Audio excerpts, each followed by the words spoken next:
Every day I see somebody post in an online forum that they're wanting to move to another country or they're considering moving to another country, asking a lot of questions. I think with the state of the world, with the economy worldwide, with fears and threats of war worldwide, just a lot of things going on, unsafe school systems in the United States, different educational problems. There's so much going on in the world right now, and people are really considering, do I want to leave my country of birth and do I want to be an expat or an immigrant?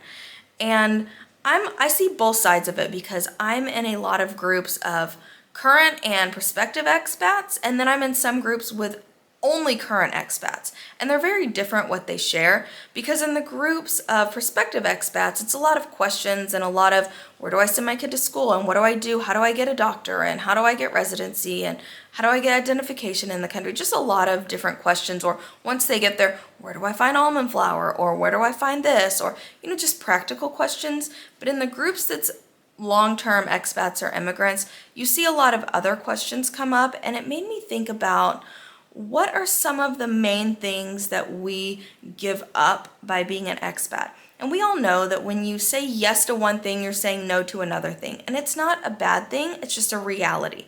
It's like I remember when I had my first kids and my first kid, I didn't have twins. And when I said yes to being a mom, I said no to being a mother of someone that doesn't have kids. Or when I got married, I said no to being a single person. And I don't regret those decisions. I'm thankful for those decisions, but I still had to mourn saying goodbye to myself as a single person and saying goodbye to myself as someone without kids. And it's a process, and we all go through that process. And if you become an expat or an immigrant, it's the same.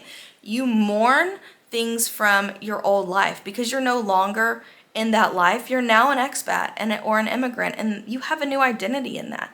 And so I was reading through some different forums online and kind of gathering people's stories and what are the things that they find really hard about being an expat or an immigrant. And one thing that I see over and over with everyone, but I think more so with people that have kids, is that you never really fit in anywhere ever again. And that's something that people really do mourn over the course of their life once they realize it. You can't really go back to where you came from the same as when you left. Now, maybe if you leave for 3 months or 6 months or whatever, that might be a different story. But if you're a long-term expat or an immigrant, going back will never be the same as when you left. Everyone says it feels like my home country, everything stood still and I changed. They're still the same, but I'm not, and I don't fit back into that. And people really struggle with that. Going home to visit, everyone is still living similar lives, and when you try to go fit back into it, you don't quite fit. And it doesn't mean that you lose all of your relationships. It doesn't mean that you don't still have deep connections with people in your country of birth. But what it does mean is that you see the world a little different, and you don't fit in the same as you used to. But at the same time, you're still foreign in your new country, at least for a long time, maybe forever. You're never exactly like I'm never going to be totally Uruguayan. Now, my Uruguayan friends would argue with me on that, but it is the truth because no matter where I go, I have an accent and people, oh, where are you from? Well, it's always complicated. When I'm traveling outside of Uruguay, I remember in Argentina, someone said, oh, where are you from? And I was like, where am I from? I had this moment of, do I say the United States? Because I wanted to say Uruguay because that's where I live, that's where I'm from. But clearly I'm not a native Spanish speaker, so they're gonna be like, well, that's weird. So it's like, where am I from? Where do I identify with? What is my country? And it's a crisis inside until you just have to navigate this new situation that you find yourself in to where you truly never are 100% in any country anymore. Your heart will always be in different places, and that's a painful experience for some people, and it's something that I think people should know going into the experience of being an expat or an immigrant. And when you have kids, your kids might be a different culture than you. They will be. They might be some hybrid, but they will have a different culture than you have. And that's something that people also have to deal with and realize that my kids are now international and I don't know where they're going to live when they grow up. So there's that whole piece that goes into it. And another piece that I think we don't realize when we move is the language piece. Because, like one of my friends says, she likes to go to Bible studies with other English speakers. She is a fluent Spanish speaker, but she likes to go to Bible studies with other English speakers because she says English is the language of her heart. It's really hard to really pray and connect with that prayer in your non-native language. And I think it's really sometimes difficult to connect on a really deep level with friends when you can't ever speak your language. Now, I'm 6 years in, I think, of being an expat, and I am definitely not 100% fluent in Spanish.